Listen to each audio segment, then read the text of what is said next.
नमस्ते मेरे प्यारे दोस्तों। आज हम भारत के भूले हुए बावड़ियों की खोज करने के लिए समय में पीछे की यात्रा करते हैं। ये स्थापत्य चमत्कार केवल कुएं से कहीं अधिक हैं। वे हमारे पूर्वजों की सरलता और कलात्मकता का प्रमाण हैं। जटिल नक्काशीदार सीढ़ियों की उड़ानों से उतरने की कल्पना करें। ये बावड़ियां शुष्क क्षेत्रों में जीवन रेखा थीं। ये भूमिगत संरचनाएं साल भर पानी की आपूर्ति करती थीं। बावड़ियां कार्यक्षमता और सुंदरता का अद्वितीय मिश्रण हैं। वे हमारे पूर्वजों की कुशलता का प्रमाण हैं। बावड़ियां स्थापत्य चमत्कार हैं जो प्राचीन भारतीय बिल्डरों के वैज्ञानिक कौशल का प्रदर्शन करती हैं। वे बारिश के पानी को इकट्ठा करने और संग्रहित करने के लिए सावधानी पूर्वक डिजाइन किए गए थे, जो एक 12 मासी जल स्रोत सुनिश्चित करते थे। सीढ़ियां धीरे धीरे उतरती हैं, जिससे कई स्तर बनते हैं जो जल स्तर तक पहुंचते हैं। इस डिजाइन ने मौसम या जल स्तर की परवाह किए बिना पानी तक आसान पहुंच की अनुमति दी। दीवारों को अक्सर जटिल नक्काशी से सजाया जाता है, जिसमें देवताओं, पौराणिक जीवों और दैनिक जीवन के दृश्यों को दर्शाया जाता है। ये नक्काशी केवल सजावटी नहीं है, वे एक संरचनात्मक उद्देश्य भी पूरा करते हैं। दीवारों को मजबूत करते हैं और मिट्टी के कटाव को रोकते हैं। बावड़ियों के निर्माण में ज्यामिति, जल विज्ञान और भौतिक विज्ञान की गहरी समझ शामिल थी। वे ईंट, पत्थर और मोर्टार जैसी सामग्रियों का उपयोग करके सटीक और देखभाल के साथ बनाए गए थे, जो समय की कसौटी पर खरी उतरी हैं। ये संरचनाएं हमारे पूर्वजों की सरलता और कौशल का प्रमाण हैं, जिन्होंने सदियों पहले स्थायी जल प्रबंधन प्रणाली बनाई थी। भारत में कई शानदार बावड़ियों में गुजरात में रानी की वाव एक उत्कृष्ट कृति के रूप में सामने आती है। यूनेस्को की यह विश्व धरोहर स्थल सोलंकी वंश की स्थापत्य और कलात्मक प्रतिभा का प्रमाण है। 11वीं शताब्दी में रानी उदयमती द्वारा अपने पति राजा भीमदेव प्रथम की याद में बनवाई गई रानी की वाव एक स्थापत्य कला का चमत्कार है। इसे एक उल्टे मंदिर के रूप में डिजाइन किया गया है, जिसमें जटिल नक्काशीदार सीढ़ियों, स्तंभों और पैनलों के 7 स्तर हैं। बावड़ी को 5000 से अधिक मूर्तियों से सजाया गया है, जिसमें विभिन्न देवताओं, आकाशीय प्राणियों और हिंदू पौराणिक कथाओं के दृश्यों को दर्शाया गया है। रानी की वाव सिर्फ देखने में ही अच्छी नहीं है, यह एक इंजीनियरिंग चमत्कार भी है। बावड़ी को भूजल के प्रवाह को नियंत्रित करने के लिए डिजाइन किया गया है, जो पूरे वर्ष पानी की निरंतर आपूर्ति सुनिश्चित करता है। यह प्राचीन भारत के स्थापत्य और इंजीनियरिंग कौशल के एक चमकदार उदाहरण के रूप में खड़ा है। बावड़ियां केवल उपयोगी संरचनाएं नहीं थीं, उनका गहरा आध्यात्मिक और सांस्कृतिक महत्व था। हिंदू धर्म में जल को शुद्ध करने वाला और जीवनदायिनी शक्ति माना जाता है, और यह अनुष्ठानों और समारोहों में एक सेंट्रीय भूमिका निभाता था। बावड़ियां अक्सर मंदिरों के पास बनाई जाती थीं और स्नान और धार्मिक अनुष्ठानों के लिए पवित्र स्थानों के रूप में काम करती थीं। बावड़ी में उतरने की क्रिया को पृथ्वी के गर्भ में एक प्रतीकात्मक यात्रा के रूप में देखा जाता था, जो शीतलता, अंधेरे और आध्यात्मिक नवीनीकरण का स्थान था। शांत माहौल और जटिल नक्काशी के साथ पानी की उपस्थिति ने शांति और शांति का माहौल बनाया। बावड़ियां ऐसी जगह थीं जहां लोग अपनी आध्यात्मिकता से जुड़ सकते थे, बाहरी दुनिया से सांत्वना पा सकते थे और ईश्वर से आशीर्वाद ले सकते थे। उन्होंने जीवन, प्रकृति और ब्रह्मांड की परस्पर वरबंधन हाइट की याद दिलाई। भाग 5, सांस्कृतिक केंद्र, जहां जीवन फलता फूलता था।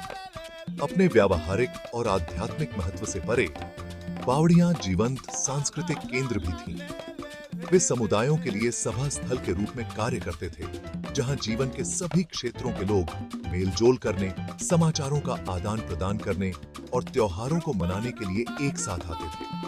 ठंडे, छायादार अंदरूनी भागों ने गर्मी से राहत प्रदान की, जिससे बावड़ियां प्रदर्शन, बैठकों और सांस्कृतिक कार्यक्रमों के लिए आदर्श स्थान बन गई। जीवंत बातचीत, संगीतकारों की मधुर धुनों और इन भूमिगत स्थानों से गूंजती बच्चों की हंसी की कल्पना करें। बावड़ियां समाज के सूक्ष्म जगत थे, जो प्राचीन भारत की दैनिक लय और सामाजिक ताने बाने को दर्शाते थे।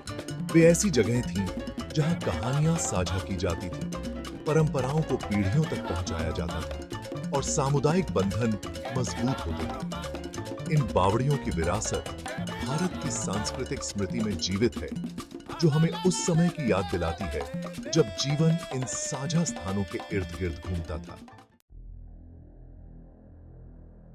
भाग 6। अतीत से फुसफुसाहट, किंवदंतियां और लोर। सदियों से इन प्राचीन बावड़ियों के इर्द गिर्द कई किंवदंतियां और लोक कथाएं बुनी गई हैं। कुछ का मानना है कि इन संरचनाओं को दिव्य वास्तुकारों द्वारा बनाया गया था, जबकि अन्य अज्ञात स्थलों की ओर ले जाने वाले छिपे हुए कक्षों और गुप्त मार्गों की बात करते हैं। आक्रमणकारियों से अपनी रक्षा के लिए राजाओं द्वारा बावड़ियों में अपने खजाने को छिपाने की कहानियां हैं। स्थानीय लोक कथाएं अक्सर कुछ बावड़ियों के पानी के लिए रहस्यमय शक्तियों का श्रेय देती हैं। उनका दावा है कि उनके पास उपचार गुण हैं या इच्छाएं पूरी करते हैं। पीढ़ियों से चली आ रही ये कहानियां इन पहले से ही आकर्षक संरचनाओं में रहस्य और साजिश की आभा जोड़ती हैं, जबकि कुछ किस्से कल्पना में निहित हो सकते हैं। वे उस विस्मय और आश्चर्य को दर्शाते हैं जो इन बावड़ियों ने सदियों से प्रेरित किया है। वे हमें याद दिलाते हैं कि ये संरचनाएं केवल अतीत के अवशेष नहीं हैं, वे मानव कल्पना की शक्ति और अज्ञात के स्थायी आकर्षण के जीवंत प्रमाण हैं। भाग 7। छिपे हुए खजाने, गहराई में राज।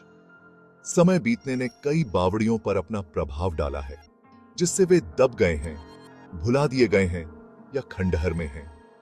यह उपेक्षा रहस्य की भावना को भी बरकरार रखती है, जो छिपे हुए खजाने और अनकही कहानियों की संभावना की ओर इशारा करती है। पुरातत्वविदों का मानना है कि इन बावड़ियों की खुदाई से बहुमूल्य कलाकृतियां मिल सकती हैं और भारतीय इतिहास के भूले हुए अध्यायों पर प्रकाश पड़ सकता है।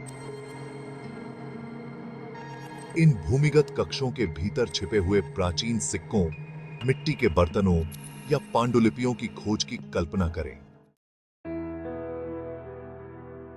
भाग 8। हमारी विरासत को फिर से खोजना, समय के माध्यम से एक यात्रा।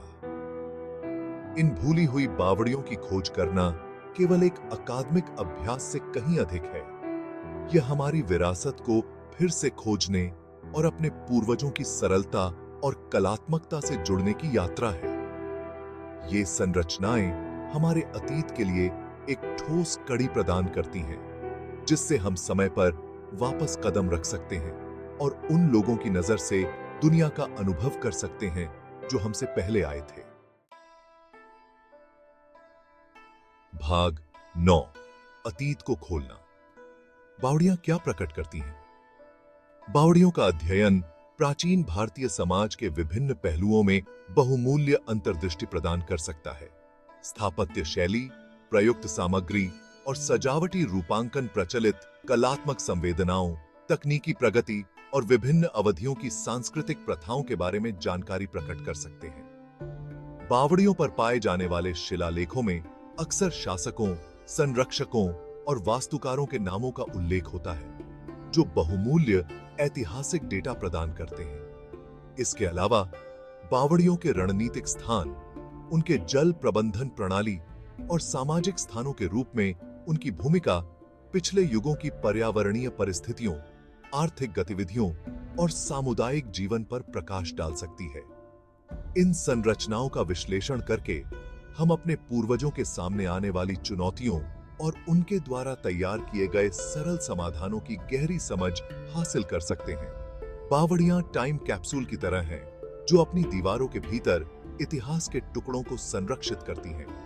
इन संरचनाओं का ध्यानपूर्वक अध्ययन करके हम भारत के अतीत की अधिक संपूर्ण तस्वीर एक साथ रख सकते हैं और अपने इतिहास की समृद्ध टेपेस्ट्री के लिए गहरी प्रशंसा प्राप्त कर सकते हैं।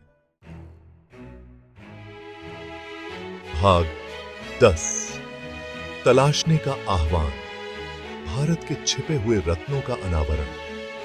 जैसा कि हमने खोजा है, भारत की भूली हुई बावड़ियां केवल प्राचीन अवशेष नहीं हैं, वे स्थापत्य चमत्कार, सांस्कृतिक खजाने और ऐतिहासिक ज्ञान के संभावित भंडार हैं। इन अविश्वसनीय संरचनाओं की रक्षा करना, उनका संरक्षण करना और उनका अध्ययन करना हमारा कर्तव्य है, यह सुनिश्चित करते हुए कि उनकी कहानियां आने वाली पीढ़ियों को प्रेरित और शिक्षित करती रहें। मैं आपसे, मेरे प्यारे दोस्तों, भारत भर में अपनी यात्रा में इन छिपे हुए रत्नों की तलाश करने का आग्रह करता हूं। उनकी सुंदरता की सराहना करने के लिए समय निकालें, उनके इतिहास पर विचार करें और उन जीवन की कल्पना करें जो कभी उनके आलिंगन में प्रकट हुए थे।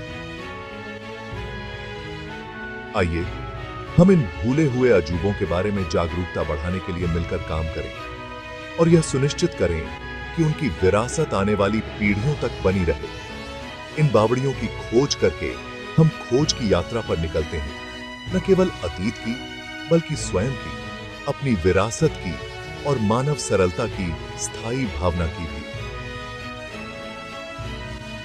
आइए हम रहस्यों को उजागर करें, सुंदरता को गले लगाएं और भारत की भूली हुई बावड़ियों की विरासत का जश्न मनाएं।